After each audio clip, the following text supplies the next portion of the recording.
ಭಾರತದ mini Switzerland ಎಂದೇ ಕರೆಯಲ್ಪಡುವ ಸುಂದರವಾದ ಪಹಲ್ಗಾಮ್ ಏಪ್ರಿಲ್ 2025ರಲ್ಲಿ ಒಂದು ಭೀಕರ ರಕ್ತಸಿಕ್ತ ದುರಂತಕ್ಕೆ ಸಾಕ್ಷಿಯಾಯಿತು.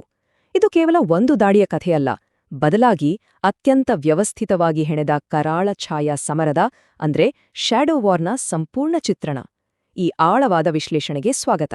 ಬನ್ನಿ, ಅಂದು ನಿಜಕ್ಕೂ ಏನಾಯಿತು ಎಂಬುದರ ಎಳೆಯನ್ನು ಬಿಚ್ಚಿಡೋಣ. ಒಮ್ಮೆ ಯೋಚಿಸಿ, ಅತ್ಯಂತ ಶಾಂತಿಯುತವಾದ ಕಣಿವೆಯೊಂದು ಹೈಟೆಕ್ ಭೌಗೋಳಿಕ ರಾಜಕೀಯ ದುರಂತದ ಕೇಂದ್ರವಾಗಿ ಬದಲಾಗಿದ್ದು ಹೇಗೆ?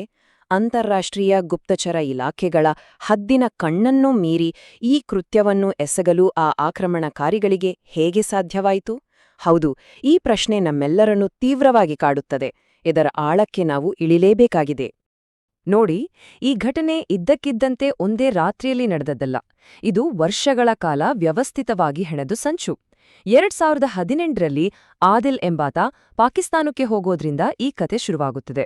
ಅಲ್ಲಿಂದ 2019ರಲ್ಲಿ ಎಫ್ಎಟಿಎಫ್ ಒತ್ತಡ, ಟಿಆರ್ಎಫ್ನ ಹುಟ್ಟು, 2023ರಲ್ಲಿ ಗಡಿ ದಾಟುವಿಕೆ ಮತ್ತು ಅಂತಿಮವಾಗಿ 2025ರ ಆ ಭೀಕರ ದಾಳಿ. ಇದೊಂದು ಸುದೀರ್ಘ ಹಾಗೂ ಕರಾಳ ಸಿದ್ಧತೆ. ಈ ಕಥೆಯಲ್ಲಿ 2018ರ ಸಮಯ ಬಹಳ ಮುಖ್ಯವಾಗುತ್ತದೆ.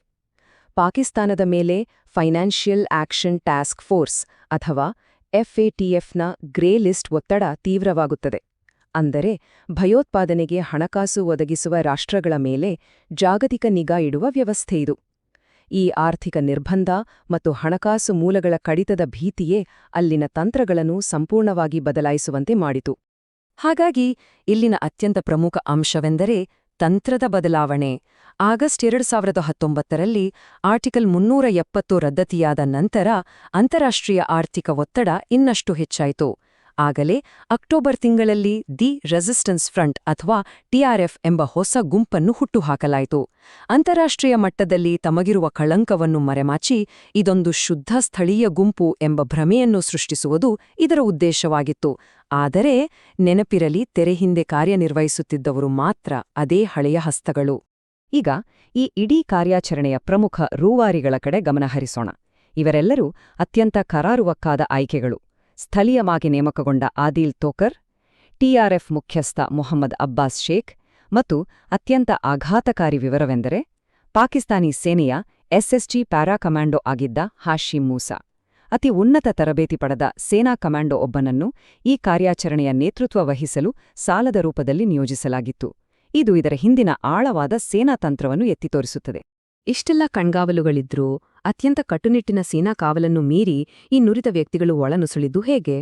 ಈ ಪ್ರಶ್ನೆ ನಮ್ಮನ್ನು ಒಂದು ದೊಡ್ಡ ನಿಗೂಢತೆಯತ್ತ ಕೊಂಡೊಯ್ಯುತ್ತದೆ ಮತ್ತು ಮುಂದಿನ ಭಯಾನಕ ತಾಂತ್ರಿಕ ಜಿಗಿತಕ್ಕೆ ದಾರಿ ಮಾಡಿಕೊಡುತ್ತದೆ. ಇಲ್ಲಿ ಅತ್ಯಂತ ಆಘಾತಕಾರಿ ಅಂಶವೆಂದರೆ ತಂತ್ರಜ್ಞಾನದಲ್ಲಿ ಆದ ಈ ಭಯಾನಕ ಬದಲಾವಣೆ. ಹಳೆಯ ಕಾಲದ ಥುರಾಯ ಸ್ಯಾಟಲೈಟ್ ಫೋನ್ಗಳು, ಸ್ಥಳೀಯ ಮಾರ್ಗದರ್ಶಿಗಳು ಮತ್ತು AK-47ಗಳ ಕಾಲ ಮುಗಿದಿತ್ತು. ಅವುಗಳ ಜಾಗದಲ್ಲಿ ಈಗ ಚೀನಾದ ಟಿಯಾಂಟಾಂಗ್ 1 ಉಪಗ್ರಹಗಳನ್ನು ಸಂಪರ್ಕಿಸುವ ಹುವಾವೆ ಅಲ್ಟ್ರೋಸೆಟ್ಗಳು ಬಂದಿದ್ದವು. ಇಂಟರ್ನೆಟ್ ಇಲ್ಲದೆ ಆಫ್ಲೈನ್ ಡಿಜಿಟಲ್ ನಕ್ಷೆಗಳಿಗಾಗಿ ಆಲ್ಪೈನ್ ಕ್ವೆಸ್ಟ್ ಆಪ್ ಹಾಗೂ ಅಮೆರಿಕದ M4 ಕಾರ್ಬೈನ್ಗಳ ಬಳಕೆ ಶುರುವಾಗಿತ್ತು. ಹಳೆಯ ವಿಧಾನಗಳಿಗಿಂತ ಭಿನ್ನವಾಗಿ ಮಿಲಿಟರಿ ಮಟ್ಟದ ಸೈಬರ್ ತಂತ್ರಜ್ಞಾನದ ಮೂಲಕವೇ ಅವರು ಭದ್ರತಾ ಪಡೆಗಳ ಕಣ್ತಪ್ಪಿಸಿದ್ರು. ತಂತ್ರಜ್ಞಾನದ ಈ ಕರಾಳ ಹಾದಿಯಲ್ಲಿ ಮತ್ತೊಂದು ಆತಂಕಕಾರಿ ಹೆಜ್ಜೆಯೆಂದರೆ ಅವರ ಡಿಜಿಟಲ್ ಹೆಜ್ಜೆಗುರುತು. ಫೆಬ್ರವರಿ 2025ರಲ್ಲಿ ಇದ್ದಕ್ಕಿದ್ದಂತೆ ಪಹಲ್ಗಾಮಿನ 15ರಿಂದ 30 ಸೆಂಟಿಮೀಟರ್ ಹೈರೆಸಲ್ಯೂಷನ್ ಉಪಗ್ರಹ ಚಿತ್ರಗಳ ಬೇಡಿಕೆ ದುಪ್ಪಟ್ಟಾಗುತ್ತದೆ. ಸ್ವಲ್ಪ ಯೋಚಿಸಿ, ಪಹಲ್ಗಾಮ್ ಕೇವಲ ಒಂದು ಪ್ರವಾಸಿ ತಾಣವೇ ಹೊರತು ಯುದ್ಧ ಭೂಮಿಯಲ್ಲ. ಹೀಗಿರುವಾಗ ಈ ಮಟ್ಟದ ಮಿಲಿಟರಿ ಶ್ರೇಣಿಯ ಚಿತ್ರಗಳ ಬೇಡಿಕೆ ಏಕಾಏಕಿ ಹೆಚ್ಚಾಗಿದ್ದು ನಿಜಕ್ಕೂ ಒಂದು ಬೃಹತ್ ಎಚ್ಚರಿಕೆಯ ಸಂಕೇತವಾಗಿತ್ತು. ಇಷ್ಟೊಂದು ಸೂಕ್ಷ್ಮವಾದ ಉಪಗ್ರಹ ಚಿತ್ರಗಳು ಅವರ ಕೈ ಸೇರಿದ್ದು ಹೇಗೆ? ಇದೊಂದು ಬಹುದೊಡ್ಡ ಭದ್ರತಾ ಲೋಪ. ಬಿಎಸ್ಐ ಎಂಬ ಪಾಕಿಸ್ತಾನಿ ಡಮ್ಮಿ ಕಂಪನಿಯೊಂದು ಅಮೆರಿಕ ಮೂಲದ ಮ್ಯಾಕ್ಸಾರ್ ಜೊತೆ ಪಾಲುದಾರಿಕೆ ಮಾಡಿಕೊಳ್ತದೆ. ಇದರ ಮೂಲಕ ಆ ಕಂಪನಿಯು ನಿರ್ಬಂಧಿತ ಮಿಲಿಟರಿ ಮಟ್ಟದ ಚಿತ್ರಗಳನ್ನು ಪಡೆಯುವ ಅನುಮತಿಯನ್ನು ಲೀಲಾಜಾಲವಾಗಿ ಗಿಟ್ಟಿಸಿಕೊಳ್ತದೆ. ತರುವಾಯ ಆ ಚಿತ್ರಗಳನ್ನು ನೇರವಾಗಿ ಕಾರ್ಯಾಚರಣೆ ನಡೆಸುವವರಿಗೆ ಪೂರೈಸಲಾಗುತ್ತದೆ. ಇದೇ ಫೆಬ್ರವರಿ ತಿಂಗಳಲ್ಲಿ ಮತ್ತೊಂದು ಅಭೂತಪೂರ್ವ ಘಟನೆ ನಡೆಯುತ್ತದೆ. ಪಾಕ್ ಆಕ್ರಮಿತ ಕಾಶ್ಮೀರದಲ್ಲಿ ಹಮಾಸ್ ಆಪರೇಷನ್ ಅಲ್ ಅಕ್ಸಾ ಫ್ಲಡ್ ಕಾನ್ಫರೆನ್ಸ್ ಆಯೋಜನೆ ಆಗುತ್ತದೆ. ಗುಪ್ತಚರ ವರದಿಗಳ ಪ್ರಕಾರ ನಗರ ಪ್ರದೇಶದ ಕಾಳಗ ಮತ್ತು ನಾಗರಿಕರನ್ನು ಗುರಿಯಾಗಿಸುವ ಹೊಸ ತಂತ್ರಗಳನ್ನು ಈ ಸಭೆಯಲ್ಲಿ ಹಂಚಿಕೊಳ್ಳಲಾಯಿತು ಎಂದು ನಂಬಲಾಗಿದೆ. ಇದು ಮುಂದೆ ನಡೆಯಲಿದ್ದ ಭೀಕರ ಘಟನೆಯ ಸ್ವರೂಪವನ್ನು ಮೊದಲೇ ಸೂಚಿಸುವಂತಿತ್ತು. ಮುಂದಿನ ಹಂತಕ್ಕೆ ಹೋಗೋಣ. ಮಾರ್ಚ್ 2025ರ ಹೊತ್ತಿಗೆ ಸಂಪೂರ್ಣ ಮೌನ ಆವರಿಸುತ್ತದೆ. ಕಿಶ್ಟ್ವಾರ್ ಕಾಡುಗಳಲ್ಲಿ ಅಲ್ಟ್ರಾಸೆಟ್ ಮತ್ತು ಆಫ್ಲೈನ್ ನಕ್ಷೆಗಳ ಸಹಾಯದಿಂದ ಅವರು ಸೆಲ್ಯುಲಾರ್ ಸಂಪರ್ಕ ಜಾಲಗಳ ಕಣಗಾವಲನ್ನು ಸಂಪೂರ್ಣವಾಗಿ ತಪ್ಪಿಸಿ ಮುನ್ನಡೆಯುತ್ತಿದ್ದರು. ಇದು ಕಣ್ಣಿಗೆ ಕಾಣದ, ಯಾವುದೇ ಸಿಗ್ನಲ್ಗೆ ಸಿಗದ ಒಂದು ಭೀಕರ ನಿಶ್ಶಬ್ದವಾಗಿತ್ತು. ಆ ಮೌನದ ಹಿಂದೊಂದು ದೊಡ್ಡ ಬಿರುಗಾಳಿಯೇ ಅಡಗಿತ್ತು. ಗುರಿಯನ್ನು ಆಯ್ಕೆ ಮಾಡುವ ಆ ಪ್ರಕ್ರಿಯೆ ಅತ್ಯಂತ ಶೀತಲ ಹಾಗೂ ಲೆಕ್ಕಾಚಾರದಿಂದ ಕೂಡಿತು. ಅರು ಕಣಿವೆ ಮತ್ತು ಬೇತಾಬ್ ಕಣಿವೆಗಳಲ್ಲಿ ಭದ್ರತೆ ಹತ್ತಿರವಿತ್ತು ಮತ್ತು ಮೊಬೈಲ್ ನೆಟ್ವರ್ಕ್ ಪ್ರಬಲವಾಗಿತ್ತು. ಅಮ್ಯೂಸ್ಮೆಂಟ್ ಪಾರ್ಕ್ ಪೊಲೀಸ್ ಠಾಣೆಯಿಂದ ಕೇವಲ 500 ಮೀಟರ್ ದೂರದಲ್ಲಿತ್ತು. ಹಾಗಾಗಿ ಈ ಎಲ್ಲವನ್ನು ಕೈಬಿಟ್ಟು ಭದ್ರತಾ ಪಡೆಗಳು ತಲುಪಲು 30-40 ನಿಮಿಷ ಹಿಡಿಯುವ ಸಂಪೂರ್ಣವಾಗಿ ಪ್ರತ್ಯೇಕವಾದ ಬೈಸರೆನ್ ಕಣಿವೆಯನ್ನು ಅಂತಿಮ ಗುರಿಯಾಗಿ ನಿರ್ಧರಿಸಲಾಯಿತು. 1000 ಈ ಸಂಖ್ಯೆಯನ್ನು ಒಮ್ಮೆ ಗಮನಿಸಿ. ಏಪ್ರಿಲ್ 22ರ ಮುಂಜಾನೆ 9 ಗಂಟೆಗೆ ಬೈಸರಿನ್ ಕಣಿವೆಯಲ್ಲಿ ಜಮಾಯಿಸಿದ್ದ ಪ್ರವಾಸಿಗರ ಆರಂಭಿಕ ಸಂಖ್ಯೆಯಿದು.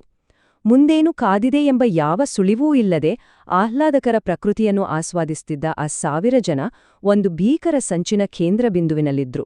ಮಧ್ಯಾಹ್ನ 1:30ರ ಸಮಯ. ಕಣಿವೆಯಲ್ಲಿ ಉಳಿದುಕೊಂಡಿದ್ದವರು ಕೇವಲ 400 ಜನ.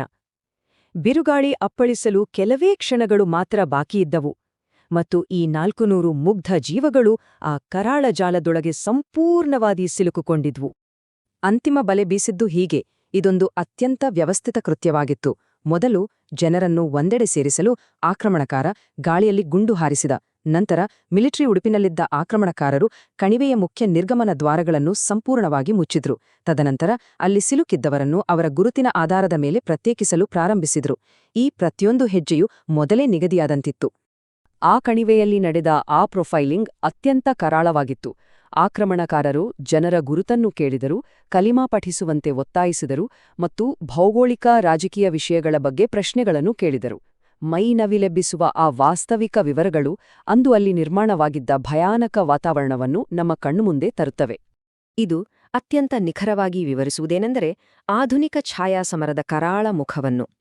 ಅಫ್ಘಾನಿಸ್ತಾನದಿಂದ ಕಳ್ಳಸಾಗಣೆಯಾದ ಅಮೆರಿಕನ್ M4 ಕಾರ್ಬೈನ್ಗಳಂತಹ ಅತ್ಯಾಧುನಿಕ ಶಸ್ತ್ರಾಸ್ತ್ರಗಳನ್ನು ಬಳಸುವುದು ಮಾತ್ರವಲ್ಲದೆ ಆ ಕೃತ್ಯವನ್ನು ದಾಖಲಿಸಲು ದೇಹದ ಮೇಲೆ ಡಿಜಿಟಲ್ ಕ್ಯಾಮೆರಾಗಳನ್ನು ಬಳಸಲಾಗಿತ್ತು. ಹೈಟೆಕ್ ಶಸ್ತ್ರಾಸ್ತ್ರ ಮತ್ತು ಪ್ರಚಾರದ ಈ ಸಮ್ಮಿಲನ ನಿಜಕ್ಕೂ ದಿಗ್ಭ್ರಮೆಗೊಳಿಸುವಂತಹುದು. 26 ಆ ದಿನ ಕಳೆದುಹೋದ ಅಮೂಲ್ಯ ಜೀವಗಳ ಸಂಖ್ಯೆಯಿದು. ಈ ಸಂಖ್ಯೆಯ ಹಿಂದಿರುವ ಭಾರ ಹಾಗೂ ಶೋಕ ಆ ಸುಂದರ ಕಣಿವೆಯ ಸೌಂದರ್ಯವನ್ನು ಶಾಶ್ವತವಾಗಿ ಮಬ್ಬಾಗಿಸಿದೆ. ದಾಳಿಯ ನಂತರದ ಕ್ಷಣಗಳು ಹೇಗಿದ್ದವು? ಮಧ್ಯಾಹ್ನ 1:45ಕ್ಕೆ ದಾಳಿ ಶುರುವಾದರೂ ಭೌಗೋಳಿಕ ಪ್ರತ್ಯೇಕತೆಯಿಂದಾಗಿ ಪೊಲೀಸರಿಗೆ ಮೊದಲ ಮಾಹಿತಿ ತಲುಪಿದ್ದು 2:30ಕ್ಕೆ. ಭದ್ರತಾ ಪಡೆಗಳು ತಲುಪಲು ವಿಳಂಬವಾದ ಆ ನಿರ್ಣಾಯಕ ಸಮಯದಲ್ಲಿ ತಮ್ಮ ಪ್ರಾಣವನ್ನೇ ಪಣಕ್ಕಿಟ್ಟು ಓಡಿಬಂದು ರಕ್ಷಣಾ ಕಾರ್ಯದಲ್ಲಿ ತೊಡಗಿದ ಸ್ಥಳೀಯ ಕುದುರೆ ಸವಾರರ ಸಾಹಸ ಆ ಕತ್ತಲಲ್ಲೂ ಮಾನವೀಯತೆಯ ಪ್ರತೀಕವಾಗಿ ನಿಂತಿತು. ದುರಂತದ ಬೆನ್ನಲ್ಲೇ TRF ಈ ದಾಳಿಯ ಹೊಣೆಯನ್ನು ಅಧಿಕೃತವಾಗಿ ಹೊತ್ತುಕೊಳ್ಳುತ್ತದೆ. ಆರ್ಥಿಕತೆಯನ್ನು ಹೆಚ್ಚಿಸುತ್ತಿದ್ದ ಪ್ರವಾಸೋದ್ಯಮದ ಏರಿಕೆ ಮತ್ತು ಹೊಸ ಡೊಮಿಸೈಲ್ ಕಾನೂನುಗಳ ವಿರುದ್ಧದ ಪ್ರತೀಕಾರ ಇದಾಗಿತ್ತು ಎಂದು ಅವರು ಘೋಷಿಸಿದರು. ಈ ಪ್ರದೇಶದಲ್ಲಿ ಆಗ್ತಿದ್ದ ಆರ್ಥಿಕ ಮತ್ತು ಸಾಮಾಜಿಕ ಬದಲಾವಣೆಗಳೇ ಈ ಸಮರದ ಅಂತಿಮ ಗುರಿಯಾಗಿತ್ತು ಎಂಬುದನ್ನು ಇದು ಸ್ಪಷ್ಟಪಡಿಸುತ್ತದೆ. ದಾಳಿಯ ನಂತರ ನಡೆದ ಜಾಗತಿಕ ರಾಜಕೀಯದ ಚದುರಂಗದಾಟ ಅತ್ಯಂತ ಸಂಕೀರ್ಣವಾಗಿತ್ತು. ವಿಶ್ವಸಂಸ್ಥೆಯ ಭದ್ರತಾ ಮಂಡಳಿಯು TRF ಹೆಸರನ್ನು ಉಲ್ಲೇಖಿಸಿ ಖಂಡನ ನಿರ್ಣಯವನ್ನು ಸಿದ್ಧಪಡಿಸುತ್ತದೆ. ಆದರೆ ಪಾಕಿಸ್ತಾನ ಇದಕ್ಕೆ ತಕ್ಷಣ ವಿರೋಧ ವ್ಯಕ್ತಪಡಿಸುತ್ತದೆ. ಅಂತಿಮವಾಗಿ ಚೀನಾ TRF ಅನ್ನು ಕಪ್ಪು ಪಟ್ಟಿಗೆ ಸೇರಿಸುವ ವಿಶ್ವಸಂಸ್ಥೆಯ ಪ್ರಸ್ತಾವನೆಗೆ ತಡೆಯೊಡ್ಡುತ್ತದೆ. ಅಂತಾರಾಷ್ಟ್ರೀಯ ರಾಜತಾಂತ್ರಿಕತೆಯು ಈ ಸಂದರ್ಭದಲ್ಲಿ ಹೇಗೆ ಕೆಲಸ ಮಾಡಿತು ಎಂಬುದಕ್ಕೆ ಇದೊಂದು ಸ್ಪಷ್ಟ ನಿದರ್ಶನ. ಕೃತ್ಯವೆಸಗಿದ ಆ ಪ್ರಮುಖ ಆಕ್ರಮಣಕಾರರು ಕಿಶ್ಟ್ವಾರ್ ಕಾಡುಗಳ ಕತ್ತಲಲ್ಲಿ ಕಣ್ಮರೆಯಾದರು. ಹಾಗಾದ್ರೆ ಅವರು ಈಗ ಎಲ್ಲಿದ್ದಾರೆ? ಭದ್ರತಾ ವ್ಯವಸ್ಥೆಯನ್ನೇ ಮಣಿಸಿದ ಈ ಹೈಟೆಕ್ ತಂತ್ರಜ್ಞಾನದ ಬಳಕೆಯು ಭವಿಷ್ಯದ ಯುದ್ಧ ತಂತ್ರಗಳ ಬಗ್ಗೆ ಯಾವ ಎಚ್ಚರಿಕೆ ನೀಡುತ್ತಿದೆ? ಗುಂಡು ಹಾರಿಸಿದ ಆ ಕೈಗಳು ಇಂದಿಗೂ ಸಿಕ್ಕಿಬಿದ್ದಿಲ್ಲ ಎಂಬ ವಾಸ್ತವ ಒಂದು ಆಳವಾದ ಹಾಗೂ ಭಯಾನಕ ಪ್ರಶ್ನೆಯಾಗಿ ಶಾಶ್ವತವಾಗಿ ಉಳಿಯುತ್ತದೆ. ಈ ಕರಾಳ ಸತ್ಯದೊಂದಿಗೆ ಈ ವಿವರಣೆಯನ್ನು ಇಲ್ಲಿಗೆ ಮುಕ್ತಾಯಗೊಳಿಸುತ್ತಿದ್ದೇವೆ. ಇನ್ನೂ ಈ ತರಹ ಹೆಚ್ಚು ವಿಡಿಯೋಗಾಗಿ ನಮ್ಮ ಚಾನೆಲ್ ಸಬ್ಸ್ಕ್ರೈಬ್ ಮಾಡ್ಕೊಳ್ಳಿ.